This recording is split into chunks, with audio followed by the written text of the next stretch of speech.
Ako ang inyong Lolo Pael. At ako naman si Kabanong. At ito ang aming kwento.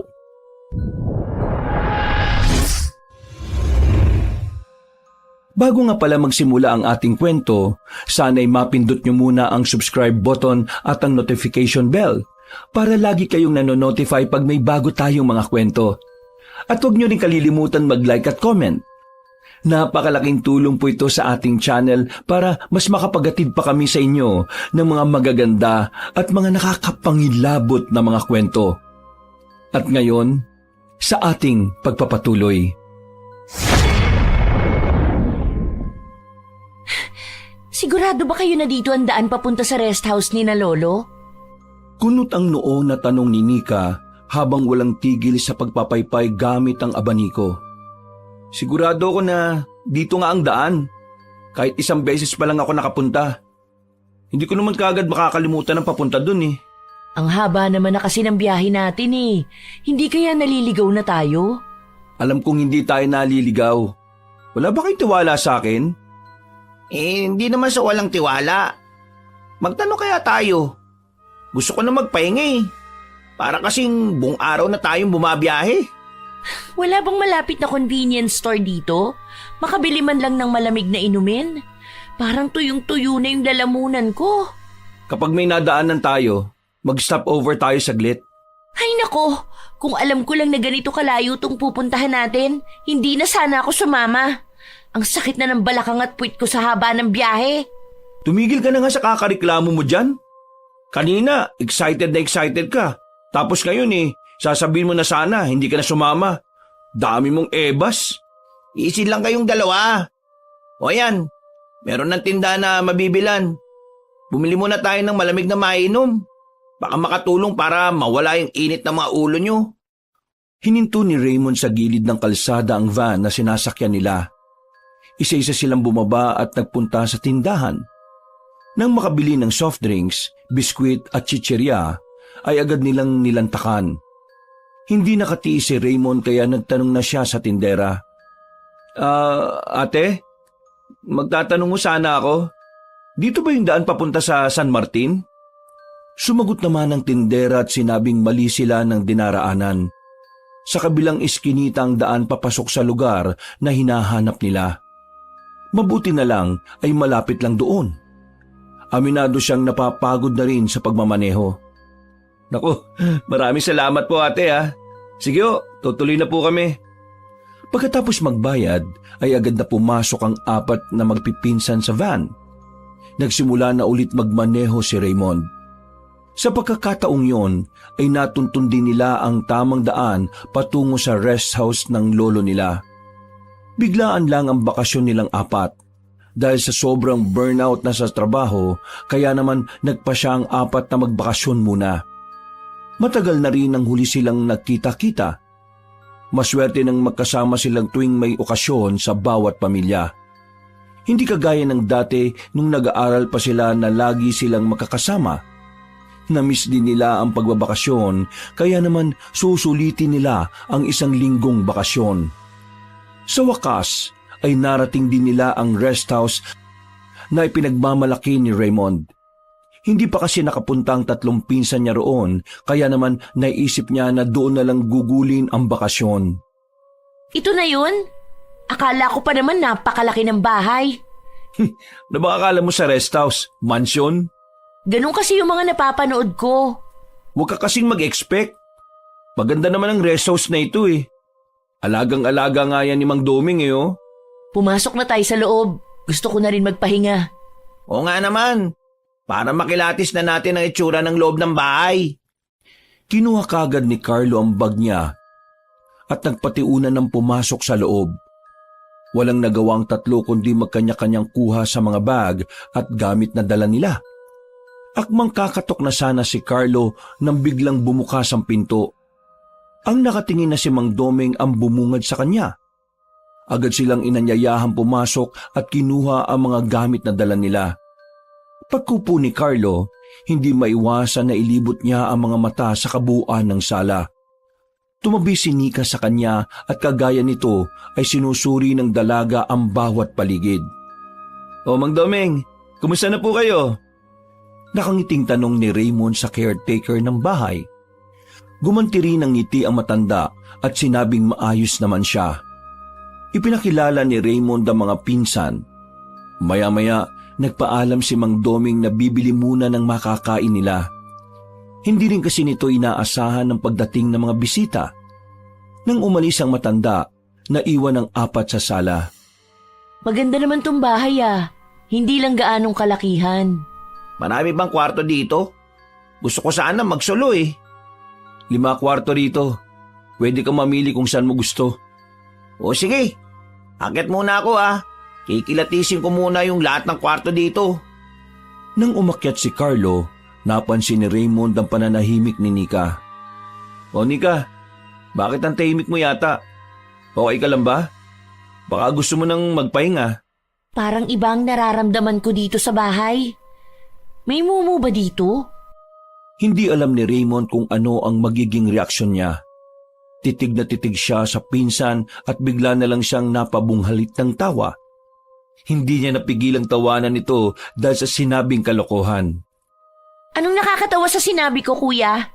Ang matured na natin para maniwala na may multo pa sa panahon ngayon. Nagtatanong lang naman ako.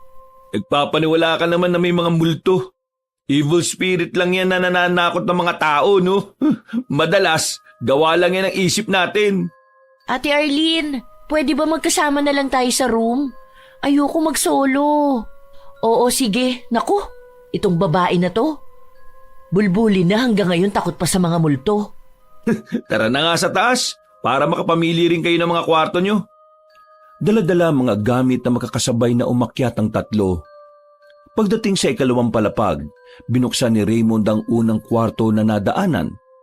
Nakita niya si Carlo na nag-aayos ng mga damit sa cabinet na naroon. Lumingon naman si Carlo nang marinig na bumukas ang pinto. Dito na lang ako. Di ko trip yung ibang room Sige lang, papipiliin ko lang tong 2 kung saan nila gusto. Sunod na binuksan ni Raymond ang 2 kwarto. Sinilip ng 2 dalaga ang loob. Nang makilatis nila, umiling sila pareho. Ilang kwarto pa ang binuksan ni Raymond. Sa totoo lang, walang nagustuhan si Nika kaya si Arlene na lang ang pumili. Yung 3 kwarto ang napili niya. Medyo malaki kasi yon kumpara sa iba. Ayusin niyo na lang yung mga gamit niyo dito Doon na lang ako sa 2 kwarto. Sige na, magpahinga na rin muna kayo. Salamat, kami na ang bahala dito. Nang makapasok sa loob ng kwarto si Raymond, nilapag niya sa sahigang bag at patalong na higa sa kama. Agad niyang ipinikit ang mga mata. Iniisip niya kung saan magandang pumunta para naman makapag-enjoy sila. Sa sobrang pagod, hindi na malayan ni Raymond na nakatulog siya. Nagising din siya nang may kumatok sa pinto. Tinatamad pang bumangon kaya hindi niya pinansin ang kumakatok. Maya-maya, biglang bumukas ang pinto at pumasok si Carlo. Dumating na si Mang Domeng. Kumain na daw muna tayo. Gabi na rin Nagugutom na rin ako. O sige, susunod na ako. Sinabihan mo na ba yung 2? Hindi pa. Naglilibot kasi ako sa labas kanina Naaliw ako sa mga nakikita kong puno. Ang daming bunga. Saka, ang gaganda ng mga bulaklak. Delikado na naman yung mga bulaklak sa'yo. Baka iuwi mo pa sa atin yan Maluwag nang ngumiti si Carlo.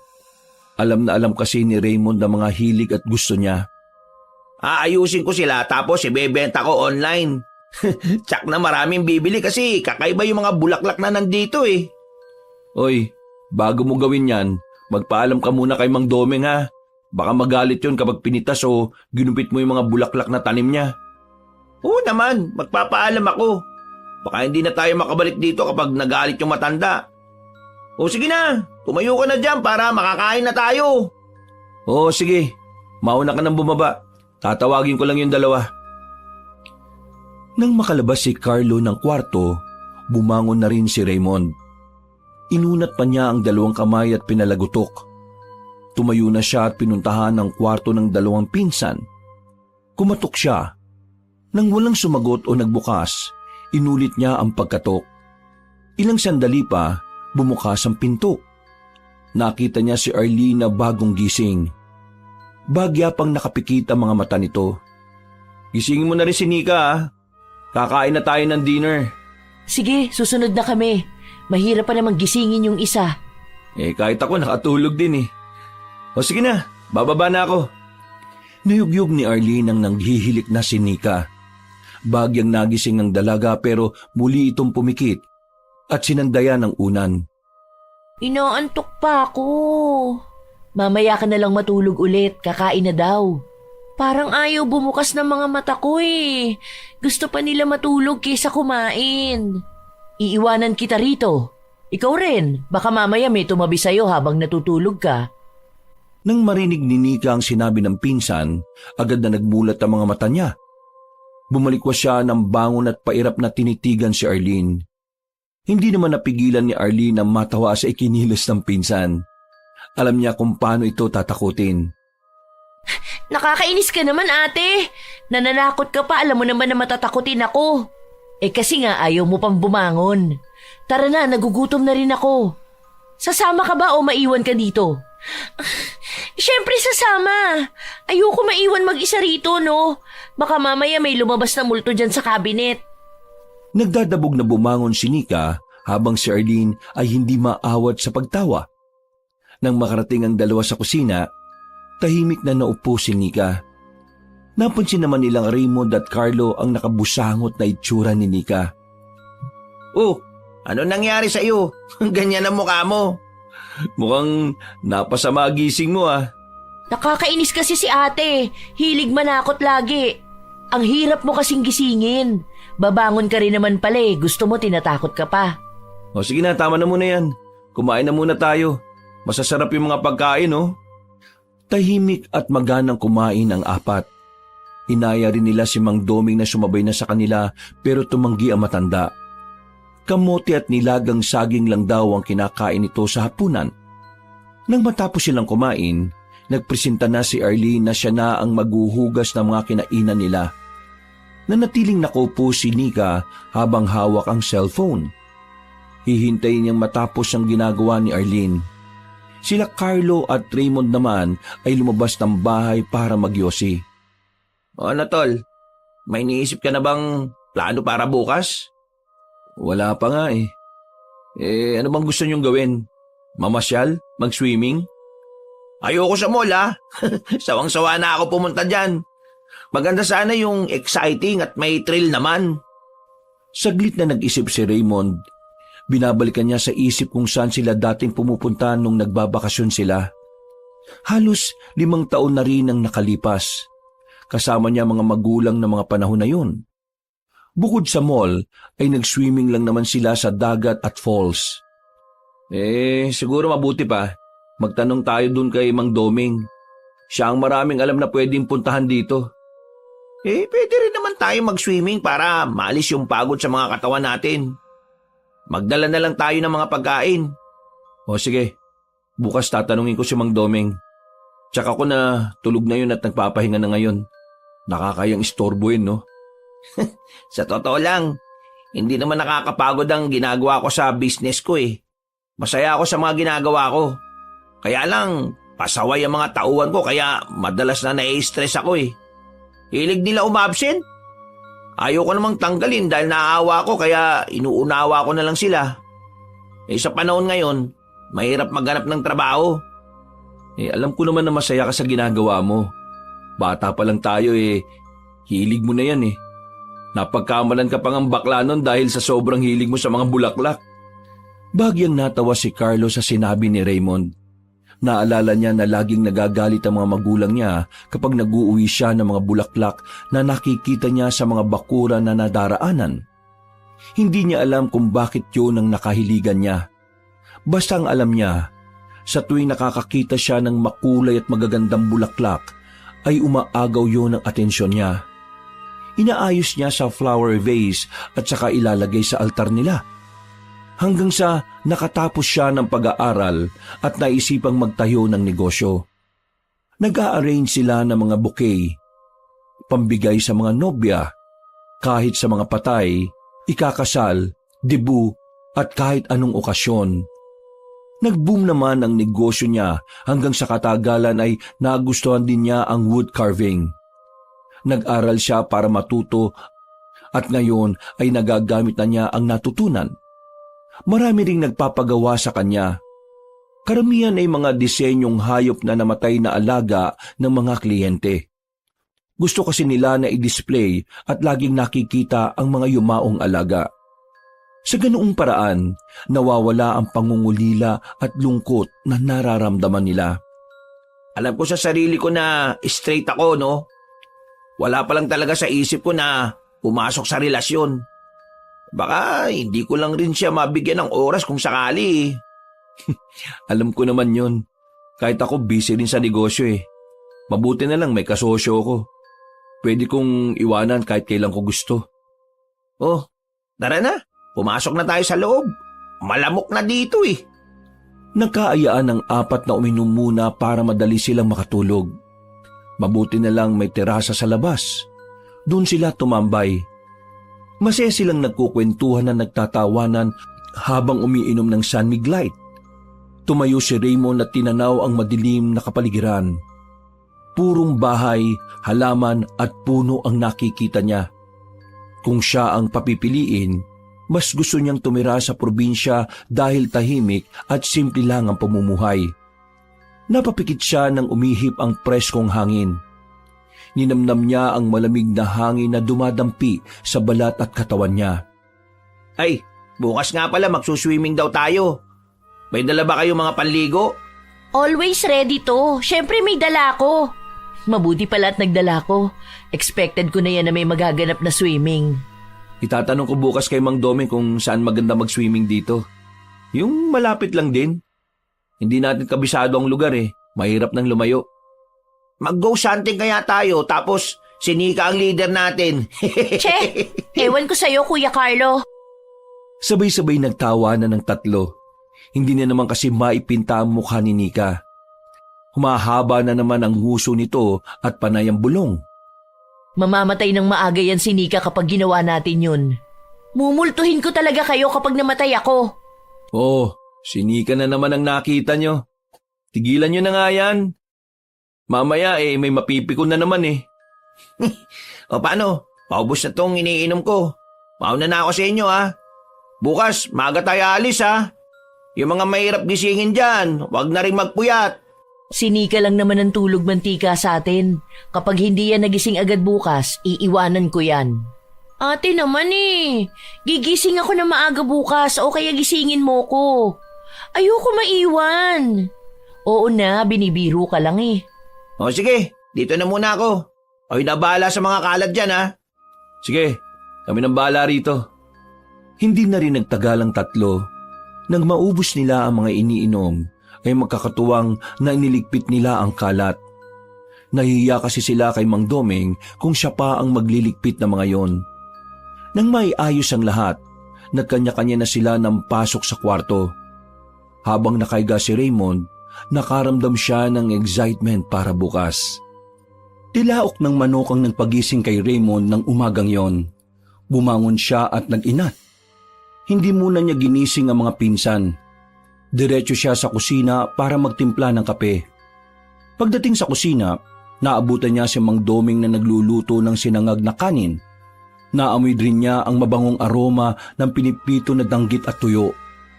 Mang Doming, magandang umaga ho. Gumanti rin ng bati ang matanda sa kanya. Hindi siya nakatiis at lumapit siya sa kalan. Pinanood ni Raymond ang pagluluto nito. Nagpresenta na siya na ang magluluto ng iba pang ulam. Nakita niya ang hotdog at itlog na nasa plato. Wala na pala siyang lulutuin kung ganon. Nang matapos ang pagluluto ni Mang Doming, inutusan nito ang binata na gisingin at tawagin na ang ibang pinsan niya. Tumalima naman agad si Raymond. Isa-isa niyang kinatok ang pintuan ng mga kwarto ng mga pinsan. Maya-maya ay lumabas na rin ang 3. Pagkaupo sa harap ng lamesa, nakahain na ang mga pagkain at kape na gawa sa sinunog na bigas. Muntik nang matawa si Raymond nang makita ang kakaibang reaksyon ng mga pinsan nang matikman ang kape. First time niyo makatikim yan, no? Puro kasi kape sa Starbucks ang alam niyong inumin eh. Ang weird ng lasa, kuya. Wala bang gatas? Hindi uso ang gatas dito, no? Wala bang ibang ulam? Like bacon, ham, or spam? Tila nandidiri na tiningnan ni Nika ang danggit at tuyo na nasa plato. Ay nako, huwag kang maghanap ng ibang ulam. Tandaan mo, nasa probinsya tayo, wala tayo sa city. Kainin mo yan, masarap naman yan. Baka mangati ako kapag kinain ko yan. Uy, huwag kayong maarte, no? Kung ano nakahain, yun ang kakainin natin. Maya kayo kay Mang Doming, oh. Kasi pinaghirapan niyang lutuin yan. Alanganin pa rin ang itsura ni Nika. Wala na siyang nagawa nang lagyan siya ni Raymond ng kanin at danggit sa plato. Halos nakatitig ang tatlo kay Nika, kaya naman napilitan siyang sumubo. Muntik na niyang iluwa ang pagkain pero pinigilan niya. Tiyak na magagalit si Arlene sa kanya. Nagsimula na rin kumain ng tatlo. Pinilit ni Nika na lunukin ang pagkaing sinubo. Maya-maya, kumuha rin siya ng itlog at hotdog. Hindi siya pwedeng mag-inarte dahil nahihiya rin siya kay Mang Domeng. Matanda na ito pero inaasikaso pa rin sila. Bigla tuloy niyang naalala ang namayapang lolo niya. Pagkatapos kumain, kinausap ni Raymond si Mang Domeng kung saan sila pwedeng pumunta para mag-swimming. Sinabi nito na may falls malapit sa lugar nila. Nasa loob yun ng kagubatan pero hindi naman malayo ang kailangang lakarin para makarating doon. Marami raw naliligo doon, lalo na kapag summer. Nang maayos nila ang mga gamit na dadalhin, ay bumiyahe na sila patungo ng falls. Hindi naman sila naligaw dahil madali lang hanapin ang lugar. Sa bungad ng kagubatan ay may mga nakatayong bahay. Binati pa nga sila nang dumaan sila. Pagdating nila sa falls, ay halos napanganga ang apat dahil sa kagandahan ng tanawin na nakikita nila. Grabe, parang paradise ang lugar na to. Ang ganda ng mga puno dito. Pwede kayang kumuha ng mga sanga dyan? Nako, ayan na naman si Carlo. Oy, nandito tayo para maligo at mag-enjoy, no? Isang tabi mo muna yung pangunguha mo ng mga sanga ng kahoy at mga bulaklak. Wala namang may-ari ng mga puno dito eh. Saka, hindi naman yung buong puno ang kukunin ko. Kahit na, kabilin-bilinan ni Mang Domeng na huwag tayong mangialam ng kahit anong bagay dito sa gubat. Medyo creepy nga ang pakiramdam nung sinabi niya yung kanina eh. Iba kasi ang kaseryosohan ng mukha niya. Basta, hindi ko ma-explain eh. Kaya mabuti pa, sumunod na lang tayo sa kanya. Saka, tama naman eh. Naisip ko baka may nangangalaga dito sa lugar. Kahit papaano, naniniwala pa rin ako sa mga ganong bagay. Kaya tara na, ilatag na natin ang mga pagkain para makaligo na tayo. Sayang ang oras, malapit na magtanghali. Nagtulong-tulong na ang apat para maiayos sa mga pagkain na dala nila. Ilang sandali pa, nagsitalunan na sila sa tubig. Napakalinaw ng tubig na halos aninaw nila ang mga maliliit na bato at buhangin sa ilalim. Ilang oras ang lumipas, nakaramdam ng pagod at gutom ang apat kaya nagpasya silang umahon muna para kumain. Habang kumakain ay masayang tinititigan ni Carlo ang mga puno na nakikita. Sa isip niya, hindi siya pwedeng umalis na walang nakukuha na sanga ng puno sa mga yon. Pagkatapos kumain, muli silang lumusong sa falls habang si Carlo ay naiwan na nakaupo sa malaking batuhan na naroon. Nang makita niyang abala ang tatlong pinsan sa paglangoy, ay dahan-dahan siyang umalis sa kinauupuan. Namasyal siya sa loob ng gubat. Titingnan niya kung may makukursyonadahan siyang puno na pwedeng kuhanan ng sanga kahit maliit lang. Hindi naman malalaman nila Raymond at Mang Domeng ang gagawin niya dahil itatago niya yon. Sa paglalakad ni Carlo, nakita niyang isang matandang puno. Ubod yun ng laki at napakaraming sanga. Bigla siyang namangha sa nakita dahil sa lahat ng mga puno na naroon, yun na yata ang pinakamalaki at walang mga dahon ng kabuuan ng puno. Tiningnan niya ang lupa. Wala rin mga dahon na nalaglag. Ibig sabihin, kakaiba ang puno na yon dahil parang walang kakayahang tubuan ng mga dahon. Hindi niya napigilan ng sarili. Lumapit siya at tinipo ang katawan ng puno. Napansin din niya sa ilalim noon ay may maliit na guwang. Sa tansya niya, ay kasya ang isang payat na tao kapag pumasok doon. Ang ganda naman ito. Magpapaalam ako na kukuha ko ng ilang piraso ng sanga mo ha. Bago umakyat sa puno, nagpalinga-linga pa si Carlo. Pakiramdam kasi niya ay parang may mga matang nakamasid sa kanya. Nang walang nakitang tao, nagmamadali na siyang umakyat sa puno. Dahil sanay na sa ginagawa, madali niyang naputol ang 3 sanga na nakita. Nang mabali niya yon, ay parang may matinis na alingawngaw na narinig si Carlo. Umihip din ng malakas ang hangin. Kakaiba ang hatid noon sa kanya. Nakakapanindig balahibo. Bigla siyang natigilan at inilibot ang paningin sa paligid. May tao ba dyan? Raymond? Nika? Arlene? Hindi ako nakikipagbiruan sa inyo ha. Kung kayo man yan. Walang lumitaw sa mga tinawag niya kaya nakahinga ng maluwag si Carlo. Nangyang mga yan. Guni-guni ko lang siguro yung narinig ko. Mabilis na bumaba sa puno si Carlo. Bago tuluyang lisanin ng lugar, nilingon pa niya ang malaking puno. Maraming salamat pala dito ha. Hindi napansin ng 3 ang pagbalik ni Carlo. Abala pa rin sila sa paliligo. Ilang sandali pa ay lumitaw siya para ayain na umuwi ang mga pinsan. Oh, saan ka ba galing? Bigla ka nawala. Naglibot-libot lang ako. Ayaw mo na bang maligo? Nag-e-enjoy pa kami. Saka maaga pa naman. Ang lapit lang ng rest house dito, hindi naman tayo gagabihin. Ayoko na maligo. Doon na lang ako sa sasakyan. Hintayin ko na lang kayo doon ha. Matutulog na lang muna ako. Minsan talaga ang KJ ni Kuya Carlo. Minsan lang naman to, ayaw pa niyang sulitin. Hayaan mo na. Baka hindi pa siya nakakabawi sa pagod. Hindi mawala ang ngiti ni Carlo habang tinitingnan ng mga sanga na nakuha niya. Naglalaro na sa isip niya kung ano ang gagawin niya ron. Balak niyang i-display ang isa sa table niya sa opisina at ang isa ay sa kwarto niya ilalagay. Ang isa naman ay baka ibenta niya. 2 oras ang lumipas, nag-aya ng 3 na umuwi sila.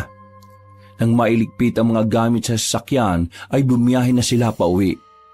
Napansin ni Raymond na tahimik si Carlo. Gusto niya sanang tanungin ito pero pinili niyang manahimik na lang. Baka may iniisip lang ito na mga importanteng bagay. Pagkatapos kumain ng hapunan ay nakanya-kanya na ang 4 sa mga kwarto nila.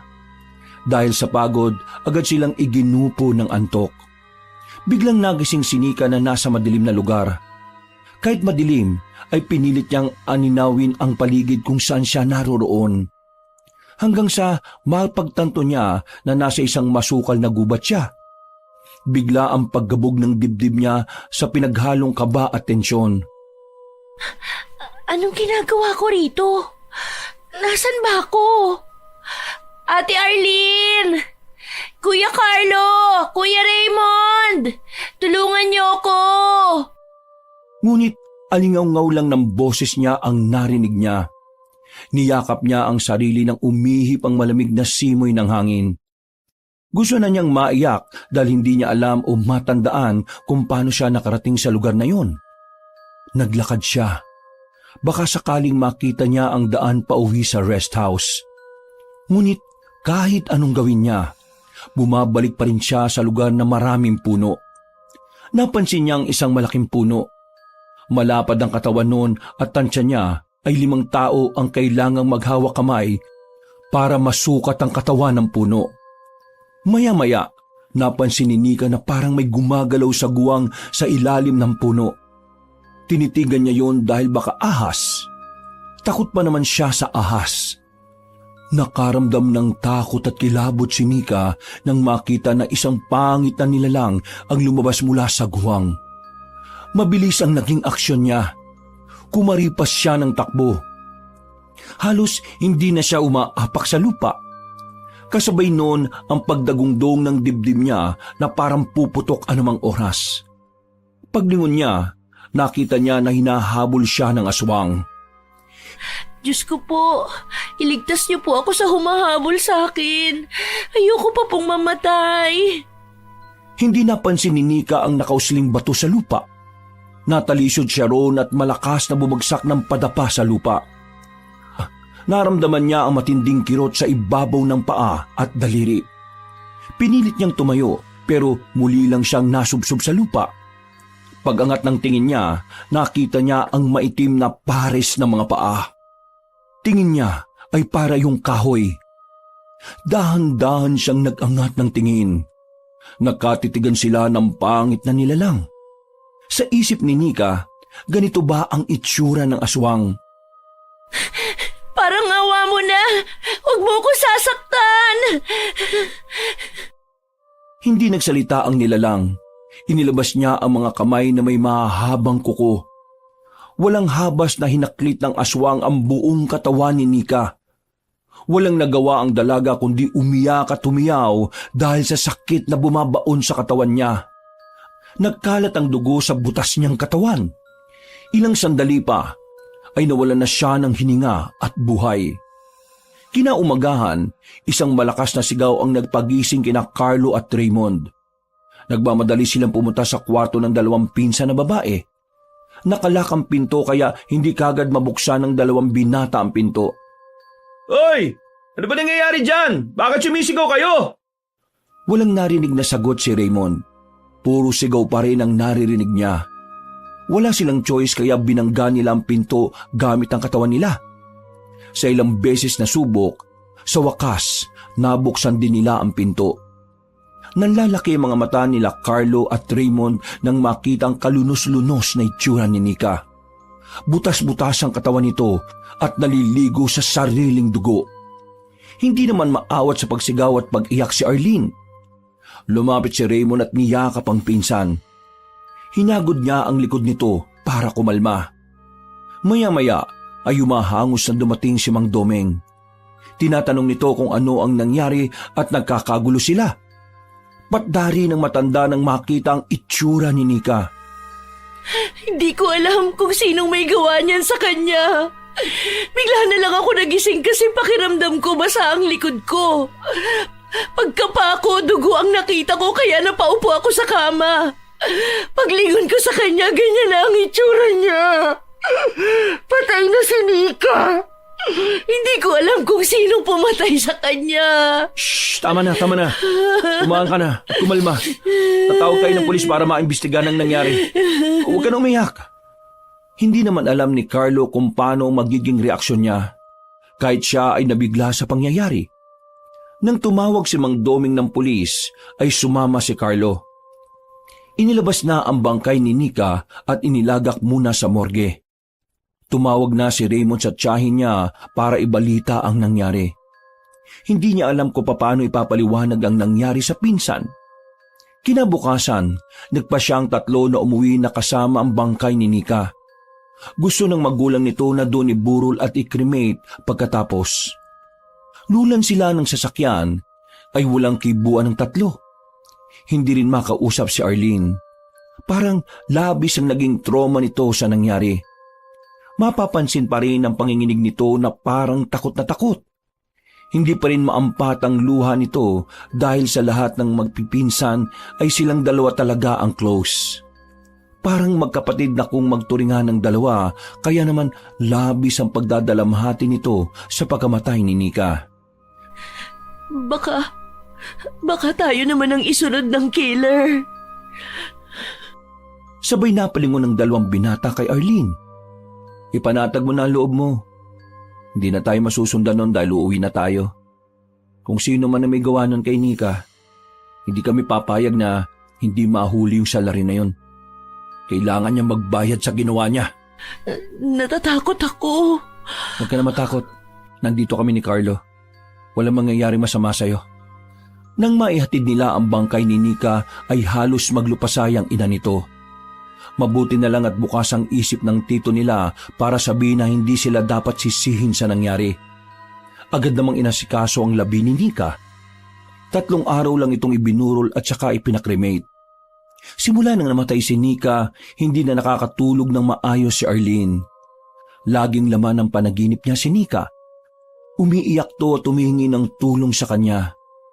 Kapag hahawakan na niya ang kamay nito, bigla na lang itong nawawala. Saka siya biglang magigising at hindi na muling nakakatulog pa.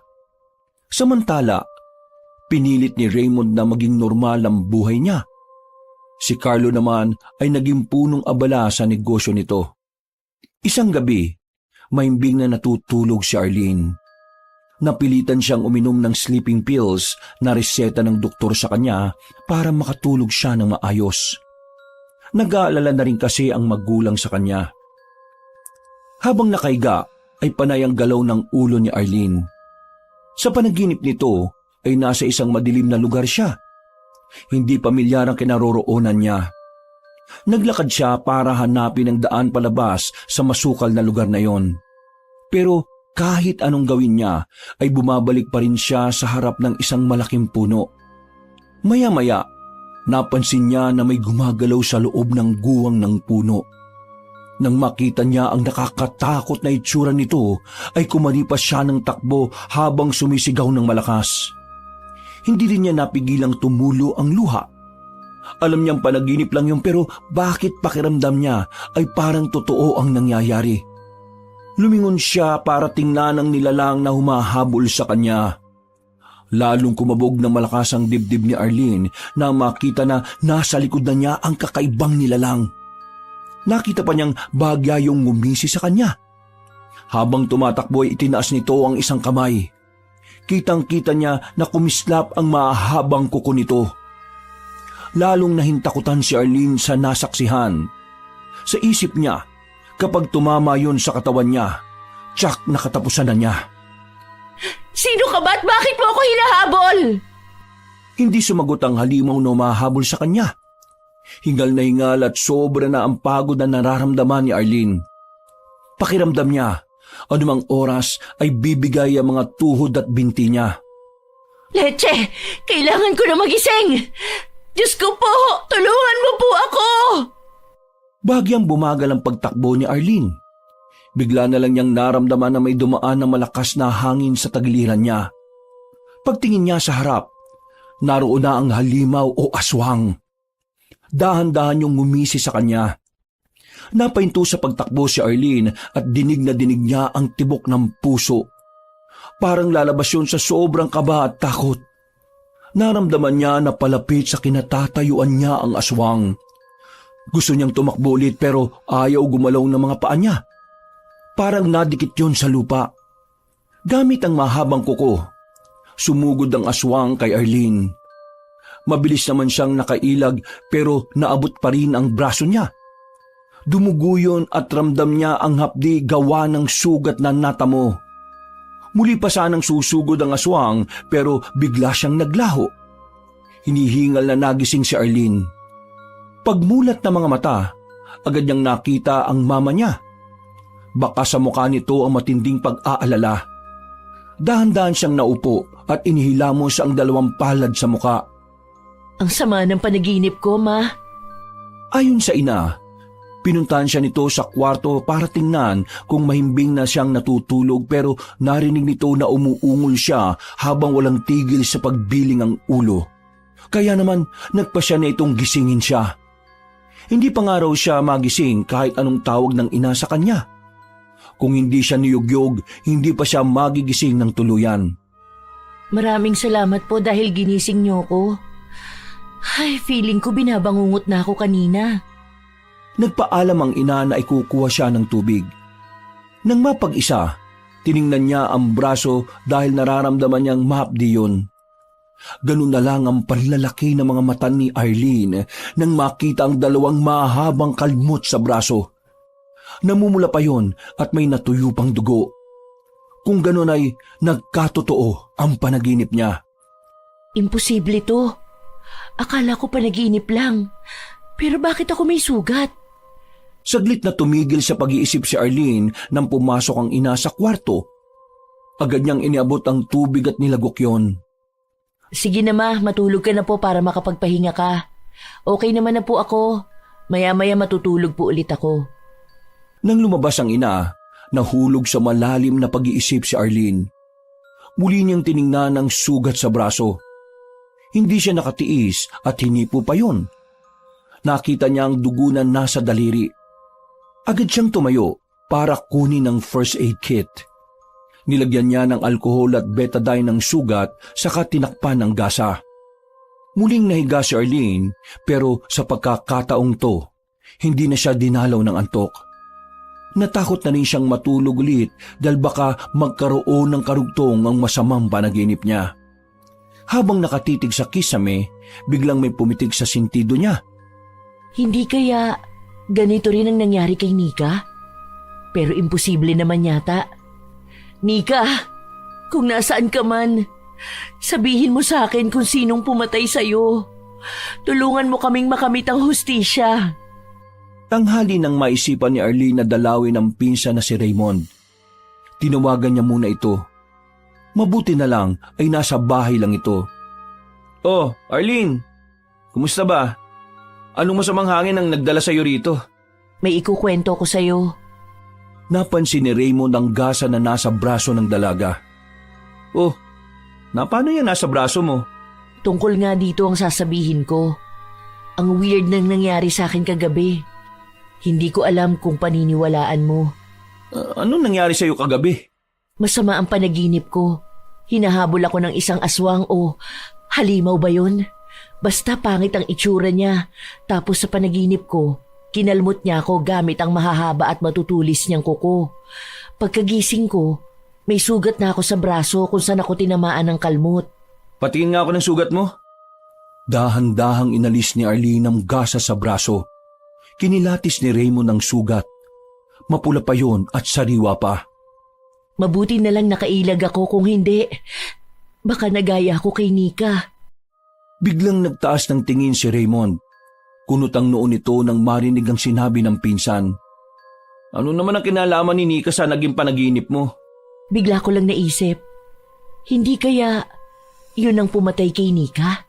Epekto ba yan ng panunod mo ng mga horror o dahil kulang ka lang sa tulog o pahinga? Paano mo papaliwanag to? Nung nagkasugat ako sa panaginip, pagkagising ko meron talaga. Hindi ko alam pero napaka-imposible naman ang sinasabi mo kasi. Hindi na nga ako natulog kagabi kasi natakot ako na baka may karugtong pa yung panaginip ko. Mabuti na lang ginising ako ni Mama. Nasabi mo na ba yan kay Carlo? Hindi pa. Sa'yo ko palang unang sinabi. Hindi rin alam ni na Mama at Papa. Ayoko mag-alala sila. Kapag naulit ang panaginip mo, sabihin mo sa akin ha. Baka kasi nagkataon lang yung nangyari sa'yo eh. Nagpaalam na si Arlene na aalis na. Sunod naman niyang pinuntahan ang pinsang si Carlo. Mabuti na lang ay nasa pwesto ito. Kagaya ng dati, abala ito sa pag-aayos sa mga bulaklak. Hoy, napadalaw ka yata. Ano bang sa atin? Pwede ba kitang maistorbo saglit? Oo naman. Ay, teka. Malapit na tumatapos. Naupo muna si Arlene sa mahabang sofa na naroon. Habang abala si Carlo at ang ibang tauhan nito, nagmuni-muni muna siya sa kabuuan ng lugar. Mabango sa loob dahil sa mga bulaklak at halaman na naroroon. Pagtingin niya sa gilid, may table roon at nakita niya ang isang sanga ng puno na nasa paso at nakadisplay. Nasa loob pa ito ng isang parisukat na salamin. Kumunot ang noo ni Arlene dahil parang pamilyar sa kanya ang bagay na yun. Malalim siyang nag-isip kung saan niya yun nakita pero hindi niya maalala. Ilang sandali pa ay tinawag na siya ni Carlo. Sabay silang pumasok sa pribadong opisina nito. Agad din niyang napansin ang nakadisplay na sanga ng puno na nasa lamesa. Kapareho nung nakita niya sa labas. Saan mo nakuha tong nasa lamesa mo? Yan ba? Binigay lang yan ng kaibigan ko. Ang ganda, di ba? Parang nakita ko na yan pero hindi ko maalala kung saan o kailan ko nakita. Anyway, bakit ka nga pala nagpunta dito? Ano pala yung sasabihin mo? Itatanong ko lang sana kung nananaginip ka ba ng masama. Hindi naman. Lagi nga masarap ang tulog ko eh. Lagi kasi akong pagod. Daming inaasikaso ng mga orders ngayon. Kagabi, ang sama ng panaginip ko. May halimaw na humahabol sa akin tapos kinalmot niya ako nung naabutan niya ako. Paggising ko, may totoong sugat na ako. Itinuro ni Arlene sa lalaki ang braso na may takip na gasa. Baka naman nakakalmot lang yan ng alaga mong pusa. Wala naman kaming alagang pusa sa bahay. Baka nakamot o nakalmot mo habang tulog ka. Maggupit ka kaya kasi ng kuko mo. Pudpud ang kuko ko. Alam mo namang hindi ako nagpapahaba ng kuko. Imposible naman kasing mangyari yung sinasabi mo eh. Imposible naman talaga kung iisipin. Pero alam ko kung ano ang nangyari sa akin. Feeling ko, siya rin ang pumatay kay Nika. Base sa mga sugat niya sa katawan, hindi imposible yun. Sinabi mo nga, panaginip lang yun. Kaya imposibleng magkatotoo yung panaginip. Lagi nga sinasabi ng mga matatanda, di ba? Na ang panaginip ay kabaliktaran. Naguguluhan din ako pero kasi paano mo ito maipapaliwanag? Hindi ko rin alam. Alam naman, problemahin ko pa yan. Masyado akong busy, no? Alam mo kung ako sa'yo, magpahinga ka na. Baka epekto lang yan ng mga puyat mo ng mga nakaraang linggo. Hindi na kita pipiliting maniwala sa akin. Pero kapag nanaginip ka ng masama, sabihin mo sa amin ni Raymond. Hindi naman usong panaginip sa akin eh. Sige na, aalis na ako. O sige, mag-ingat ka ha. At magpahinga ka ng mabuti, okay? Mag-move on ka na sa pagkamatay ni Nika. Mas magandang tanggapin na lang natin yung pagkawala niya para makapagpahinga na rin siya ng matiwasay. Alas 9 ng gabi na makauwi sa bahay nito si Carlo. Diretso siya sa kwarto at kinuha niya ang remote ng aircon saka binuksan yun. Nagubad siya at pumasok sa banyo para mag-hot shower. Nang matapos ay nagbihis siya ng boxer short at nahiga na sa kama. Hawak ang cellphone, sumagot siya sa mga nag-send ng messages sa page nila. Nag-i-inquire tungkol sa mga flower arrangement. Nang makaramdam ng antok, binitiwanan niya ang cellphone. Ilang sandali pa ay humihilik na ito. Hindi alam ni Carlo kung ano ang kababalaghang nangyari sa kanya. Pagkamulat niya ng mga mata, napansin niyang nasa isang madilim at masukal na lugar siya. Inilibot niya ang paningin sa paligid. Pagtingin niya sa likuran niya, ay nakita niyang isang malaking puno. Hindi siya pwedeng magkamali dahil yun ang puno na kinuhanan niya ng sanga. Paano ko nakarating dito? Takang tanong ni Carlo sa sarili. Ihahakbang sana niya ang mga paa pero natigilan siya sa gagawin nang mapansin na may gumagalaw sa ilalim ng guwang ng puno. Pinagmasdan niya yung maigi. Ilang sandali pa, patakbong lumabas na ang pangit na nilalang. Papunta yun sa direksyon niya. Mabilis ang naging kilos ni Carlo. Kumaripas siya ng takbo. Bahala na kung saan makarating. Ang importante ay makatakas siya sa humahabol sa kanya. Sige, ganyan nga! Tumakbo ka! Takasan mo ang kasalanang ginawa mo sa akin at sa tahanan ko! Hindi kita kilala! Kaya paano ko makakaroon ng kasalanan sa'yo? Malakas na sigaw ni Carlo habang patuloy pa rin sa pagtakbo. Ha! Pagkatapos mong lapastanganin ang tirahan ko, sasabihin mo na wala kang kasalanan! Isa kang hangal! Kaya magbabayad ka, pati na rin ang mga kasama mo! Sa narinig, biglang naguluhan si Carlo. Iniisip niya kung ano ang ibig sabihin ng nilalang na patuloy na humahabol sa kanya. Pero kahit anong isip ang gawin niya, hindi niya maalala kung sino ba ang taong ginawa niya ng kasalanan. Abala siya sa negosyo at madala nga niyang makita at makasama ang mga kaibigan. Dahil okupado ang isipan niya, kaya hindi napansin ni Carlo ang lubak sa daraanan niya. Bigla siyang natapilok at nawala ng balanse. Dahilan para bumagsak siya sa lupa. Naramdaman niya ang pagsigid ng kirot sa buto sa paa. Mabilis siyang umupo at tinawakan ng napilay na paa. Magbabayad ka ngayon! Nakita ni Carlo ang matutulis na kuko ng aswang na nasa harapan na niya. Pinilit niyang tumayo para makatakas pero bigla rin siyang bumagsak sa lupa. Parang awa mo na! Kung ano man ang nagawa kong kasalanan sa'yo, humingi ako ng tawad! Please, huwag mo akong sasaktan! Maawa! Hindi ka nga naawat ng dalawang isip nung pinutol mo ang sanga sa puno na siyang tirahan ko! Nanahimik ako, pero ginambala mo ako! Hindi mo ba alam na ako at ang puno ay iisa?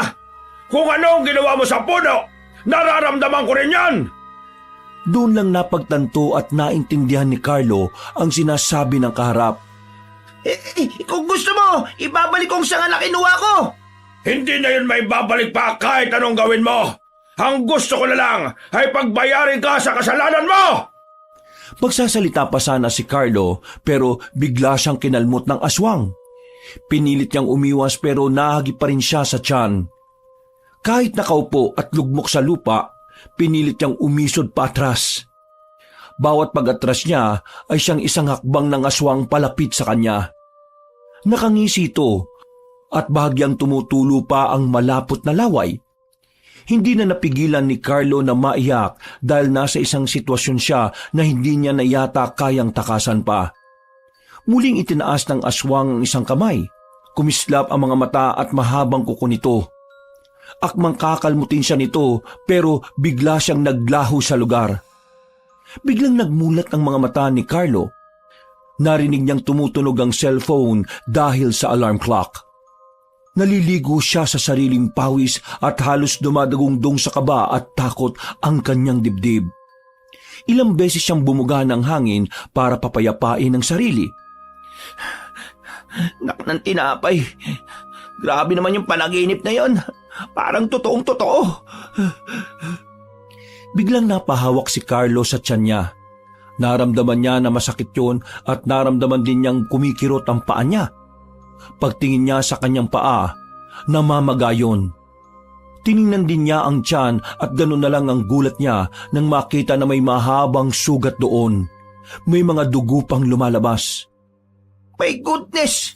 Kung ganun, nakatotoo yung panaginip ko. Kahit maraming sumasakit sa kanya, pinilit ni Carlo na tumayo para kunin ang first aid kit. Kailangan niyang gamutin ang sugat. Kumuha rin siya ng yelo at inilagay sa ice pack saka idinampi sa paa.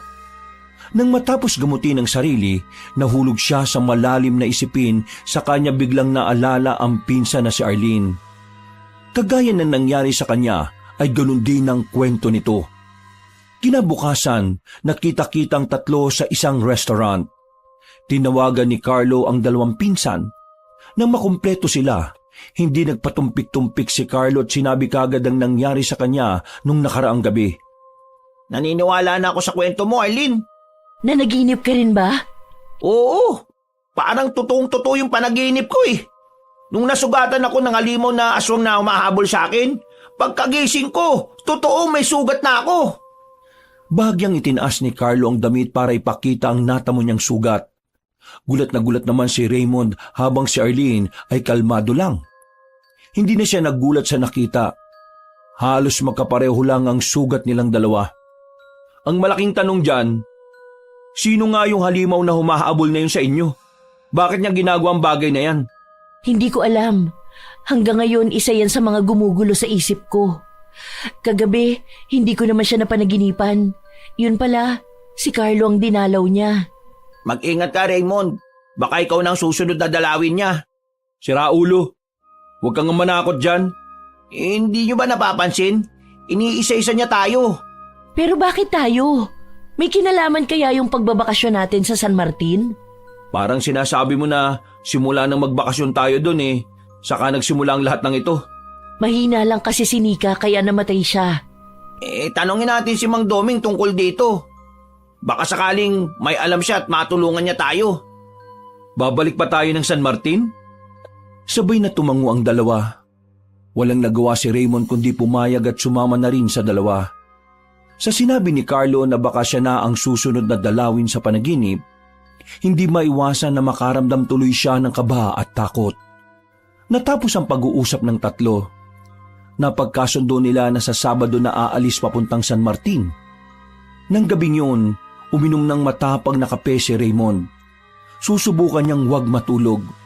Gumugulo pa rin sa isip niya na baka dalawin siya ng aswang sa panaginip kapag nakatulog siya. 12:00 na ng hating gabi pero mulat na mulat pa rin siya. Hindi na malaya ni Raymond na nakatulog siya. Hindi niya napigilan ng antok at mahimbing na nakatulog. Pagmulat ng mga mata niya, nasa isang madilim at masukal na gubat na siya. Kumabog ang dibdib niya dahil alam niyang nananaginip siya. Una niyang napansin ang isang malaking puno na walang mga dahon ng bawat sanga. Nagpalinga-linga siya sa paligid. Maraming puno na naroon pero parang yun lang ang puno na kakaiba sa lahat. Kung iniisip mong tumakas, hindi ka makakalis dito sa teritoryo ko! Hintakot na napalingin si Raymond sa nilalang na may mabalasik na tinig. Tiningnan niya ito mula ulo hanggang paa. Hindi niya maipaliwanag kung anong klaseng nilalang ito, basta ang alam niya, isa lang ang tamang deskripsyon na nasa harapan niya. Nakakatakot. Lubang nakakatakot ang kabuuan ng anyo nito. Ang balat nito ay kaymanggi na parang sa kahoy. Hanggang dibdib ang matigas na buhok nito na tila ba ilang taon nang hindi nakakaranas ng tubig at shampoo. Natigil sa ginagawang pagkilati si Raymond nang bigla nitong inilabas ang kamay na may matutulis at mahahabang kuko. Ngumisi rin ang halimaw sa kanya. Hindi na nagsalita pa si Raymond. Mabilis ang naging kilos ng katawan niya. Mabilis siyang tumakbo para makalayo sa halimaw na humahabol sa kanya. Habang tumatakbo, taimtim siyang nagdarasal na sana'y magising siya. Naalala niya na yun ang habilin ni Carlos sa kanya bago sila umuwi. Para makaligtas siya sa tiyak na kamatayan, kailangan niyang magising o piliting gumising, pero paano niya gagawin yun? Halos puro puno lang ang nadaraanan niya. Wala man lang kahit isang bahay. Tumingin siya sa likuran. Nakita niya na nakangisi pa rin ang aswang sa kanya habang tumatakbo. Hindi totoo to! Hindi ka totoo! Lamang ka lang na masamang panaginip ko! Sino nagsabi sa'yo na hindi ako totoo? Isa kang hangal na naniniwala na hindi kami kabilang sa mundong ito! Sisihin mo ang pinsan mo! Kung hindi dahil sa kanya, hindi sana kayo mapapahamak ngayon! Sinong pinsan? Ano bang ginawa niya sa'yo? Malaki ang kasalanan sa akin ng lalaking yon. Kung hindi niya nilapastangan ang tahanan kong matagal kong iniingatan, edi sana, tahimik lang din ang buhay niyo ngayon. Hindi ko siya mapapatawad, kaya pati kayo, papatayin ko rin! Hinihingal at parang bibigay na ang tuhod ni Raymond dahil sa sobrang pagod na nararamdaman. Nararamdaman niya na anumang oras ay parang magkukolaps na siya. Ramdam niya na malapit na ang katapusan niya sa kamay ng halimaw. Ilang sandali na lang ang layo ng aswang sa binata. Bago tuluyang makalmot ng aswang si Raymond, bigla na lamang itong naglaho sa lugar. Lalo naman ng galaiti sa galit ang aswang. Iginala niya ang paningin sa paligid para hanapin ang lalaking bibiktimahin, pero bigo siyang makita ito. Napasigaw na lang ito ng ubod lakas habang iwinawasiwas ang mahabang kuko sa mga puno at halaman na nadadaanan. Halos mapugto naman ang hininga ni Raymond nang magmulat ng mga mata. Agad siyang napatingin sa orasan na nasa dingding. 6:00 na ng umaga. Tumutunog ang cellphone niya na nasa ibabaw ng dibdib. Laking pasalamat niya dahil iniligtas siya ng tumutunog na cellphone. Kung hindi yun nag-ingay, baka patay na siya. Mabuti na lang at naisipan niyang buksan ang alarm clock. Maghapong nagkulong si Raymond sa bahay niya. Ayaw niya munang sabihin sa 2 pinsan ang nangyari sa panaginip niya. Hindi pa rin kasi humuhupa ang nakabalot na takot sa buo niyang pagkatao. Araw ng Sabado, madaling araw pa lang ay nagsimula ng bumiyahe ang 3 papunta sa San Martin. Habang nasa biyahe, kapansin-pansin ang pananahimik ng 3. Ayaw muna nilang pag-usapan ng tungkol sa problemang kinakaharap. Dahil naiinip sa biyahe si Raymond, kaya naman ipinasak niya ang earphone sa magkabilang tenga. Nakikinig siya ng music. Ipinikit niya ang mga mata para marelax siya. Simula kasi nang nanaginip siya ng masama, idlip na lang ang ginagawa niya. Natatakot siya na baka muli siyang dalawi ng aswang sa panaginip. Hindi nagtagal, mahimbing siyang nakatulog. Muli na namang naulit ang panaginip niya. Bigla na lang namalayan ni Raymond na nasa masukal na gubat siya. Diyos ko, nandito na naman ako! Mabuti naman at bumalik ka. Hinihintay kita, pwede ba? Tigilan mo na ako! Tigilan mo na kami!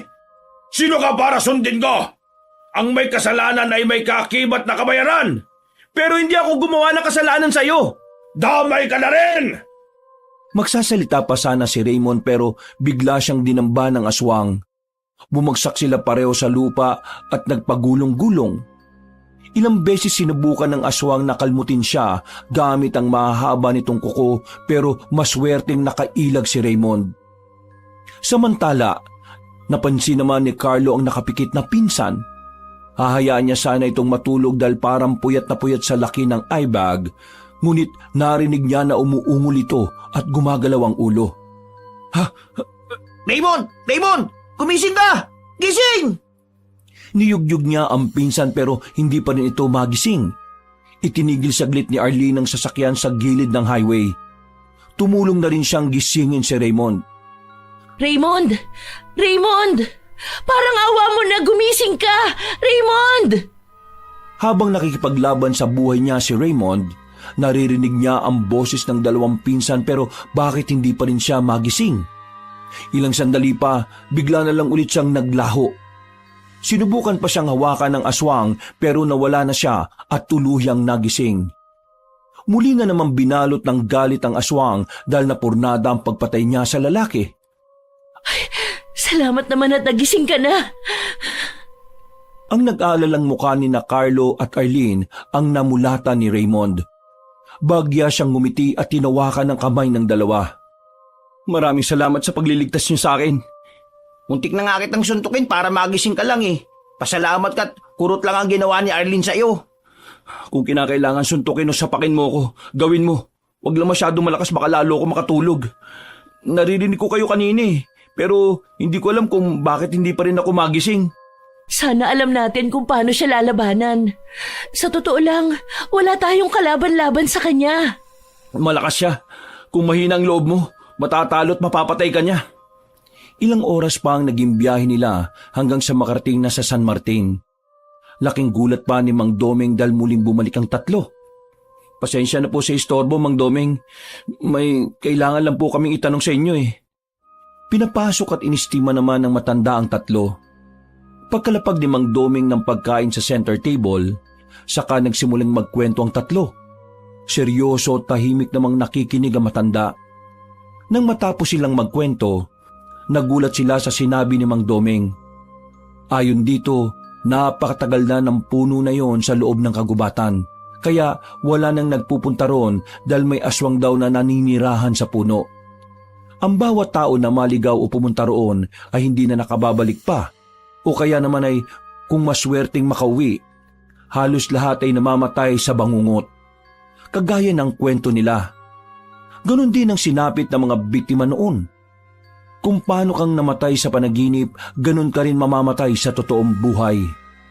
Hindi alam ni Mang Doming kung paanong nagagawa ng aswang yon, pero naniniwala siya na may taglay na kapangyarihan ng aswang para magkaroon ng kakayahan na makapasok sa panaginip ng isang taong gusto niyang biktimahin. Sa narinig ng tatlo, lalo lamang nadagdagan ng takot nila. Ang sabi pa ni Mang Doming, para hindi sila madalaw sa panaginip, kailangan nilang huwag matulog at manatiling gising. Kaso, parang imposible naman na hindi tayo aantukin. Paano na yung gagawin natin? Hindi natin kakayanin ng walang tulog. Baka yun na ang ikamatay natin kung sakali. Umamin nga kayo. Ano bang ginawa niyo sa puno para magalit ng matindi sa atin nung nakatira dun? Wala akong ginawa. Hindi ko nga alam kung saan nakatayo yun sa loob ng gubat eh. Ha? Lalo naman ako. Sigurado ka ba, Carlo? Pinagpipintakan mo ba ako? Baka sinikang may kasalanan dahil siya ang unang pinatay ng aswang na yun. Oo, easy ka lang. Nagtatanong at naninigurado lang naman ako eh. Umiwas ng tingin si Carlo kay Raymond habang ang huli naman ay nahulog sa malalim na isipin. Ano ba ang kailangan nilang gawin para malabanan ng aswang? Kailangan ng matapos ang lahat at sikapin nila na hindi sila mabawasan. Buhay ang nakataya kaya kailangan ng tripling pag-iingat. Sa unang gabi, nagpa siyang tatlo na magkakasama na lamang silang lahat sa iisang kwarto. May dala silang electric kettle, tasa at kape. Kailangan nilang uminom ng matapang na kape para manatiling gising at hindi antukin. Alam nila na kapag nakatulog sila, katapusan na ng buhay nila. Nang gabing yon, parang ang bagal ng takbo ng oras para sa kanila. Alauna na madaling araw, mulat pa rin sila. Naglalaro sila ng baraha para malibang. Maya-maya, humikab si Carlo. Inaanto ka na? Medyo. Pero bawal naman matulog eh. Hindi ko alam kung hanggang kailan natin kakayanin ng setup na ito. Hindi ko rin masasabi. Basta ngayon, pilitin nating huwag matulog. Sa gabi lang naman siya dumadalo sa panaginip eh. Mamayang umaga, pwede na siguro tayo matulog. Para na tayo nagtatrabaho sa call center nito. Gising sa gabi pero tulog sa umaga. Kung ito lang ang tanging paraan para makaligtas tayo sa halimaw na yon, gawin na lang natin. Nakatagal naman ang tatlo. Tumitilaok na ang manok at putok na ang araw sa kalangitan nang magpa siyang lumabas sa kwartong tatlo. Naabutan nilang nagluluto si Mang Doming sa kusina. Napansin na matanda ang kakaibang itsura ng tatlo. Pakiwari niya ay hindi pa sila natutulog. Tinimplahan niya ng kape ang magpipinsan at naghain na rin ng makakain para sa kanila. Mabuti naman at may luto ng pagkain. Medyo nagugutom na ako. Pagtapos natin kumain, matutulog na ako ha. Magpababa muna kaya tayo ng kinain bago kayo matulog. Baka naman bangungutin kayo dahil busog pa kayo natulog na kayo. Sobrang antok na talaga ako eh. Kung hindi lang din ako nagugutom, mas uunahin ko pang matulog kaysa kumain. Nang matapos kumain ng tatlo, nagkanya-kanya na silang pumunta sa mga kwarto. Naiga si Arlene pero hindi pa siya dinadalaw ng antok. Si Raymond naman ay kasalukuyang kausap sa cellphone ng kasosyo sa negosyo nila. Hinabili niya na ito muna ang bahala sa lahat habang may importante siyang inaasikaso. Si Carlo naman hindi na talaga napigilan ng antok pagkahiga pa lang. Agad na siyang nakatulog. Hindi pa man nagtatagal, nasa panaginip na naman si Carlo. Napapalatak at napapailing na lang siya nang mabistuhan na nasa masukal na gubat na naman siya. Ang buong akala niya, ligtas na sila kapag sa umaga sila natulog pero nagkamali sila. Maligayang pagbabalik sa mundo ng panaginip na totoo! Ha! Alo, na-miss mo ba ako? Si Raulo lang ang makakamiss sa'yo, no? Malakas na humagalpak ng tawa ang aswang. Sa mga oras na yon, nakakaramdam na ng takot si Carlo. Kung tulog na ang mga kasama niya, wala nang gigising sa kanya. Baka hindi na siya makaligtas sa pagkakataong yon. Hindi nag-aksaya ng oras si Carlo. Kinukurot niya ang sarili para magising pero walang epekto ang ginagawa niya. Ano ba? Ano bang gagawin ko para makalis sa lugar na ito? Mas maganda kung ngayon pa lang. Sisimulan mo ng tumakbo at tumakas! Yun na nga ang problema. Hindi siya makatakbo ng mabilis dahil masakit pa ang paa niya nung natapilok siya. So, gusto mong makipaglaro bago mo ako patayin? Oo! Natutuwa kasi ako dahil wala kayong ginawa kundi tumakbo at takasan ako! Hindi ko kayong tumakbo ngayon eh. E di ayos! Mas madali na kitang mapapatay ngayon! Bibilang ako ng 10! Tumakbo ka na! Kapag natapos ang pagbibilang ko, saka kita hahabulin! Hindi na nakasagot pa si Carlo dahil nagsimula ng magbilang ang aswang. Wala siyang nagawa kung hindi tumakbo kagaya ng sabi nito. Wala rin naman siyang ibang choice kundi yun lang ang gawin. Hindi siya makakatakbo ng mabilis kaya naisipan ni Carlo na maghanap ng pwedeng pagtaguan. Nang makita niya ang isang may kalakihang puno, nagtago siya sa likod nun. Sana naman ay hindi siya makita ng baliw na aswang na humahabol sa kanya. Mas gusto pang magtago kaysa tumakbo? Sige, pagbibigyan kita sa gusto mo. Maglaro tayo ng tago-taguan. Kapag nakita at nahanap kita, patay ka! Malayo sa kinaroroonan ni Carlo ang boses na naririnig niya. Bagya pa siyang napalunok ng laway habang tagaktakang pawis sa mukha at liig niya. Lalo niyang pinag-igi ang pagtatago dahil kapag nahanap siya nito, tsak na mamamatay na talaga siya. Tumahimik bigla ang paligid. Sa isip ni Carlo, baka sa ibang lugar pumunta ang aswang para hanapin siya. Lalabas na sana siya sa pinagtataguan para muling humanap ng ibang pwedeng pagtaguan ulit. Eksaktong paglabas niya, nasa harapan na niya ang nakangising halimaw. Bigla siyang kinalmot nito gamit ang matalas na kuko. tumama yun sa pisngi niya. Napahayaw siya sa sobrang sakit. Pakiramdam niya, napunit ang balat niya. Muli sanang aatake ang aswang sa kanya pero bigla na lang naglaho si Carlo. Nag-aalalang mukha ni Raymond ang namulatan ni Carlo. Habang mahimbing na natutulog ang huli, nakita ni Raymond kung paanong nagkaroon ng sugat sa pisngi ang lalaki. Doon siya lalong naalarma na kailangan niyang gisingin si Carlo. Maraming salamat at ginising mo ako. Muntik na ako mamatay, insan. Mabuti na lang at naisipan ko kayong silipin ni Arlene. Dinalo ka ba niya ulit sa panaginip? Oo, kahit umaga, kaya niya tayong dalhin sa panaginip niya. Hindi na talaga tayo pwedeng matulog, insan. Hindi siya titigil hanggat hindi niya tayo napapatay, lalo na ako. Nagsalubong ang kilay ni Raymond sa narinig. Bakit pakiramdam niya ay may kailangan siyang malaman? Carlo, maming ka nga sa akin. Ano ba talagang ginawa mo sa puno para magalit sa atin ng matindi yung nakatira doon? Bumuntong hininga si Carlo ng ilang beses bago umamin sa pinsan. Yun na ang pagkakataon para sabihin niya ang kasalanang nagawa niya. Hindi ko naman kasi akalain na aabot sa ganito eh.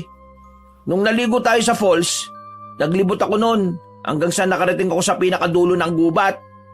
Sa paglilibot ko, naagaw ng pansin ko yung isang malaking puno. Kumuha ko ng 3 pirasong sanga at inuwi ko yun sa atin. Ano? Jesus, bakit mo namang ginawa yun? Kabilin-bilinan ko sa inyo, di ba? Na wala tayong gagalawin sa loob ng gubat. Sinuway mo yung habilin ni Mang Doming sa atin eh. Kaya ngayon, hindi tayo tinitigilan ng aswang na nakatira sa puno na ginambala mo. Aminado ko sa kasalanan ko. Di ko naman alam na may nakatira pala dun eh. Nagpaalam pa nga ako dun sa puno eh, bago ko ginawa yun. Pati sinika na walang kalaban-laban na damay. Ano na lang yung magiging reaksyon nila tita kapag nalaman ng tungkol dito? Hindi naman na natin kailangan sabihin sa kanila ang kababalagang nangyari sa atin. Kasi baka madamay pa sila eh. Dapat pala humingi ka ng tawad eh. Ginawa ko na yun, insan. Sabi ko pa nga, isosoli ko kung ano yung kinuha ko pero ayaw pumayag ng baliw na aswang na yun. Mamaya, kakausapin ko si Arlene. Sasabihin ko yung tungkol dito para alam niya kung bakit nangyayari ang lahat ng ito. Hindi siya titigil hanggat hindi niya tayo napapatay lahat. Hindi ko na nga alam ang gagawin ko eh. Ang mabuti pa, i-relax mo na lang ang sarili mo. Magpahinga ka na muna dyan. Pupuntahan ko lang si Arlene. Dahil baka siya naman ang dalawin sa panaginip. Hindi na natulog si Raymond. Kahit nakakaramdam na siya ng pamimigat ng mga mata. Hapon na nang magising si Arlene. Bahagya pa itong nagulat nang makita si Raymond na nakaupo sa sofa na naroon. Anong ginagawa mo rito? Hindi ka pa yata natutulog. Binabantayan talaga kita. Kaninong umaga, dinalo ulit si Carlo ng aswang sa panaginip. Oh my God! So ibig sabihin, kahit umaga pwede niya tayong dalawin sa panaginip? Ganun na nga. Bawal na talaga matulog. Sa nakikitang itsura ni Raymond, hindi maiwasan na makaramdam ng habag si Arlene sa pinsan. Mahiga ka na dito sa kama. Matulog ka kahit ilang oras, babantayan kita. Hindi na. Hindi naman ako inaantok eh. Anong hindi inaantok? Malapit nang malaglag yung mata mo. Baka sasahig ko na yung pulutin. Nang hindi kumilos si Raymond, tumayo si Arlene at tinilang lalaki papunta sa kama. Matulog ka na muna. Pangako, walang mangyayaring masama sa'yo habang tulog ka. Babantayan kita. Kapag narinig mong umuungol ako, gawin mo lahat para magising ako ha. Oo, ako ang bahala. Hindi nagtagal, mabilis nakatulog si Raymond. Nagtimpla naman ng kape si Arlene at kumuha ng tinapay sa bag. Nakakaramdam siya ng gutom kaya kakain muna siya. Ilang oras ang lumipas, payapa naman ang itsura ni Raymond. Habang mahimbing na natutulog. Eksakto 7:00 ng gabi nang ginising ni Arlene si Raymond. Hindi niya ito nagawang iwanan. Tinatawag na kasi sila ni Mang Doming para kumain. Nang magising si Raymond ay sabay na silang bumaba sa kusina. Naabutan pa nila si Carlo na nakaupo roon at hinihintay sila. Kumusta ang tulog mo? Hindi na ako nakatulog dahil dinalaw na naman ako sa panaginip ko kanina eh. Hindi ba na ikwento ni Raymond? Hindi niya nakwento. Tulog na kasi ako kanina eh. Nagising na lang ako na nasa kwarto siya at binabantayan ako. Kaya siya naman ang pinatulog ko. Binantayan ko rin siya. Para makatulog ang isa sa atin, kailangan may nagbabantay para kapag alam na nananaginip na, may gigising. Oo, yun na nga rin ang naisip ko eh. Hindi tayo pwedeng sabay-sabay na matulog.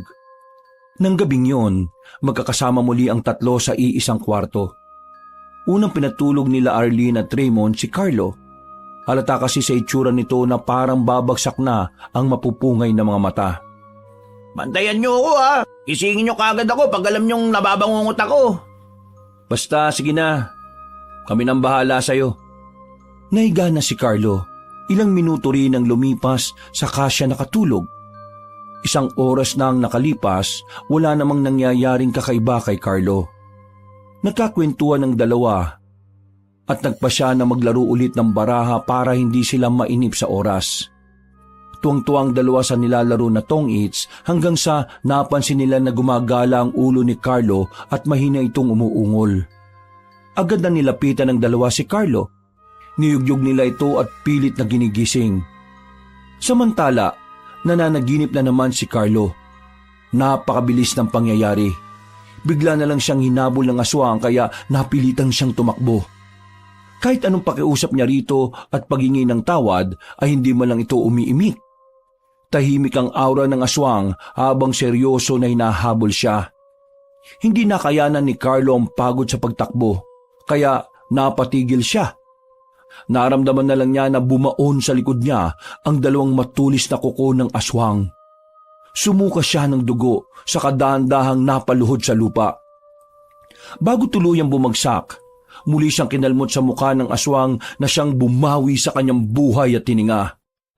Panay naman ang tili at iyak ni Arlene nang masaksya ng kalunos-lunos na nangyari sa pinsan. Nang salatin ni Raymond ang pulso ni Carlo, nasiguro niya na patay na ito. Labis ang nadarama niyang galit. Sa isip-isip niya, hindi pwedeng managot ang pumatay sa dalawang minamahal na pinsan nila. Aminado siyang may kasalanan si Carlo pero hindi pa rin tama na buhay ang maging kapalit. Patuloy pa rin sa pag-hysterikal si Arlene.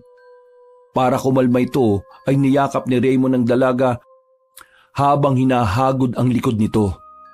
Umahan ka na. Kailangan mong kumalma. Baka kung ano pa mangyari sa iyo eh. Hindi mo ba nakita kung ano nangyari kay Carlo? Wala na tayong pag-asang makaligtas pa.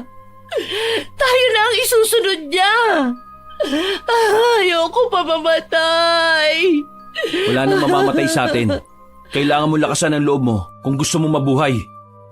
Lalong humagulgol ng malakas si Arlene. Maya-maya, dumating si Mang Domeng. Magtatanong pa sana ito kung ano ang nangyari at nag-iingay sila nang makita nito ang wala ng buhay na katawan ni Carlo. Sa kanya naintindihan ang kaguluhan na naririnig. Nang gabing yon, kinuha ang bangkay ni Carlo at inilagay muna sa morgue. Bukas na bukas din ay uuwi nila ang bangkay nito.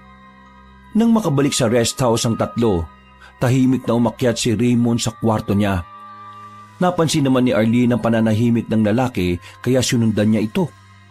Naiga sa kama si Raymond. Ipinikit niya ang mga mata. Naupo naman si Arlene sa gilid ng kama. Kung matutulog ka, babantayan kita. Huwag mo na akong bantayan. Hindi na kailangan. Gusto mo na rin ba mamatay? Sa narinig, biglang nagmulat na mga mata si Raymond. Kailangan kong harapin ang aswang para matapos na ang lahat ng ito. Ayaw kong pati ikaw mapahamak. Gagawin ko ang lahat para matalo ko siya. Kung ganon, sasama ako. Hindi ko hahayaan na mag-isa mo siyang haharapin. Sigurado ka ba?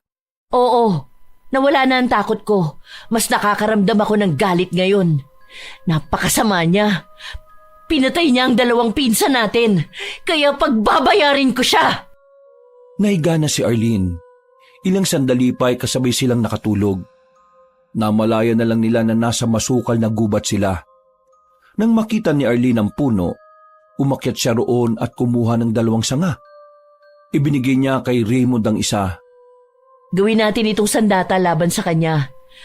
Si Mang Domeng ang nagsabi nito sa akin kanina. Ito lang ang tanging paraan para malabanan natin ang aswang. Maraming salamat. Sa wakas, matatapos na rin ang lahat ng ito. Natigil ang pag-uusap ng dalawa nang mapansin na may lumalabas sa guwang ng puno. Naganda ang dalawa para harapin ang aswang. Nang tuluyang makalabas, nakangisi ito na lumakad palapit sa kanila. Napakaligaya ko ngayon dahil napatay ko na ang taong may malaking kasalanan sa akin. Hindi ko na sana kayo idadamay pero nabitin ako sa ginawa kong pagpatay sa pinsan ninyo eh. Napakasama mo! Pwede mo nang palitan si Lucifer sa impyerno! Malakas na humalakak ng tawa ang aswang. Lalo namang nanggalaiti sa galit si Arlene. Sumugod siya at sinuntok sa mukha ang aswang. Sa ginawa niya, natigil sa pagtawa ang aswang. Seryoso itong tumingin sa dalaga habang aninag sa mga mata nito ang galit. Sumugod ang aswang kay Arlene. Muntik na siyang mahaklit nito. Mabuti na lamang ay maagap siyang nakailag. Ilang pagsugod pa ang ginawa ng aswang hanggang sa saluhin ng hawak niyang sanga ang matulis na kuko nito. Laking gulat ng aswang sa nakitang tangan niya. Sa akin ang sanga na yan Kumuha ka na naman sa puno na aking tirahan. Oo, binawasan ko nga ang sanga sa puno na siyang tirahan mo. Papatayin mo rin naman kami, di ba? Hangal! Tatapusin ko na talaga kayo ngayon! Bago pa makagalaw ang aswang, naramdaman niyang may tumusok sa likod niya. Napahayaw ito sa sakit sa kamalakas na tinabig si Raymond.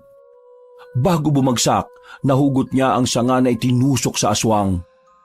Mabilis naman ang naging kilos ni Arlene. Muli niyang sinaksak sa tiyan ng aswang. Muli itong napahiyaw sa sakit. Bumuhay ang tayo nito pero pinilit pa rin dumiretso ng tayo para sugurin si Arlene. Tumakbo si Arlene para makapag-isip siya ng gagawin. Nang maabutan siya ng aswang, kinalmot siya nito sa braso. Napalod siya sa lupa habang hawak ang sugatang braso. Makakasama na rin kayong apat dahil dito na matatapos ang buhay mo! Itinaas ng aswang ang kamay niya. Kumislap ang mahabang kuko nito. Bago pa matamaan si Arlene, naisalag niya ang hawak na sanga ng kahoy. Ginamit niya ang lakas na natitira para depensahan ang sarili. Maya-maya, dumating si Raymond. Pinagtulungan nilang dalawa ang aswang. Sabay nilang sinaksak ito sa dibdib. Mulat ang mga mata na bumagsak ang aswang sa lupa. Sinigurado pa ng dalawa kung patay na ba talaga ito. Nang hindi na humihinga, saka lamang sila nagising. Laking gulat pa ng dalawa nang makita na hawak pa nila ang sanga ng puno. Sa wakas, tapos na. Natalo natin ang aswang. Hindi ako makapaniwala na pati ito nadala natin dito. Ang daming imposible na nagiging posible. Anong gagawin natin dito? Itago lang natin. Remembrance. Napansin ni Raymond na malapit ng mag-umaga. Hindi na sila natulog at hinintay na lang mag-umaga. Nang lumiwanag sa paligid, nagpaalam na sila kay Mang Doming na babalik na sa Maynila kasama ang bangkay ni Carlo. Baka sang sobrang kalungkutan sa mukha ng matanda pero laking pasasalamat nila dahil tinulungan sila nito. Lula ng sasakyan, makatabi sa upuan ng dalawa. Wala silang imikan na tila parehong may malalim na iniisip. Maya-maya, hindi na malayan ni Arlene na nakatulog na siya. Napansin naman ni Raymond na nakapikit ang katabi. Hinayaan niya lang ito at saka nakinig ng music sa cellphone. Nagmulat na mga mata si Arlene. Nakaidlip pala siya. Pagtingin niya kay Raymond ay nakapikit din ito at bagyang nakanganga.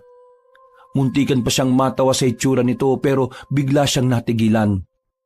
May bumundol na kaba sa dibdib niya. Malakas siyang niyugyog ang pinsan at maya-maya nagising na ito. Kinapa ni Raymond ang labi. Baka kasi tumutulo ang laway niya. Uy, grabe ka naman kung makayugyog. Akala ko kasi nananaginip ka ulit eh. Wala na, patay na ang aswang. Hindi na niya tayo madadala sa panaginip niya. Mabuti naman kung ganon. Nag-alala lang naman ako. Ipanatag mo na nga yung sarili mo. Hindi na niya tayo gagambalain pa, no? Sana nga. Nang makarating ang dalawa sa bahay ng magulang ni Carlo, halos may matay ang ina nito nang makita ang kalunos-lunos na sinapit ng anak. Agad itong dinala sa punerarya at ibinurol sa bahay nila. Maraming kamag-anak at kaibigan ang nagpunta sa lamay. Sila Arlene at Raymond naman ay hindi iniwan ng tiyahin at tiyuhin. Hindi nila kayang ipaliwanag kung paanong namatay si Carlo, basta sinabi nila na nakita nilang ganun na ang lalaki kagaya ng nangyari kay Nika. Bago mailibing si Carlo, napanaginipan ni Raymond ang pinsan. Nakangiti itong nakatingin sa kanya. Tinapik siya nito sa balikat at nagsabi ng pasasalamat dahil natalo nila ang aswang. Pagkagising ni Raymond, may luha na tumutulo sa mga mata niya. Mabilis niya yung pinahid saka tumayo at tiningnan si Carlo na nasa loob ng kabaong. Mabuti naman at matatahimik ka na, insan. Makikita rin tayong muli. Hindi man ngayon pero saya dyan ang panahon kung kailan. Paalam, Carlo. Mahal na mahal kita. Babaunin ko sa alaala ko ang lahat ng pinagsamahan natin. Naramdaman ni Raymond na may tumabi sa kanya. Nalingunan niya si Arlene na mugto na rin ang mga mata. Oh, okay ka lang ba? Hindi, pero magiging okay din ako. Makaka-move on din ako. Hindi pa lang sa ngayon dahil nabawasan na naman tayo. Inakbayan ni Raymond ang pinsan at tinimas ang balikat nito. Mag-move on ka na. Kasi baka hilahin ni Carlo yung paa mo kapag natutulog ka. Napaninginipan ko siya eh. Maayos nang lagay niya sa kabilang buhay. Muli na namang umagos ang masaganang luha sa mga mata ni Arlene. Pinigilan niyang humagulgol. Naramdaman na lang niya na hinahagod ni Raymond ang buhok at likod niya. Masakit naman talaga na isa sa mga mahal natin sa buhay ang mawala. Pero ganun talaga ang buhay. Lahat tayo mamamatay. Iba-iba nga lang ang paraan kung paanong babawiin ang buhay na hiram natin. Kaya maging masaya na lang tayo. Dahil kahit papaano humihinga pa tayo at may pagkakataon pang mabuhay sa mundong ito. O sige na, tumahan ka na. Papangit ka lalo kapag panay ang iyak mo. Che, buwisit ka. Di naman ako pangit, no? Kaya nga, huwag ka nang umiyak para hindi ka pumangit. Kinabukasan, matiwasay na nailibing si Carlo at bago tuluyang tabunan ng lupa ang kabaong nito, ay naghagis sila ng magaganda at makukulay na bulaklak.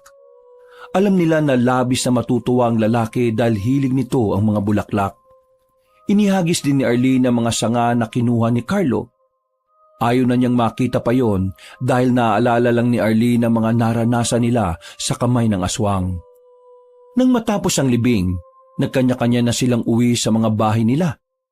Pagdating ni Arlene sa bahay nila, naabutan niya ang bunsong kapatid na nilalaro ang sanga ng puno na alam niyang nakatago na. Saan mo nakuha to?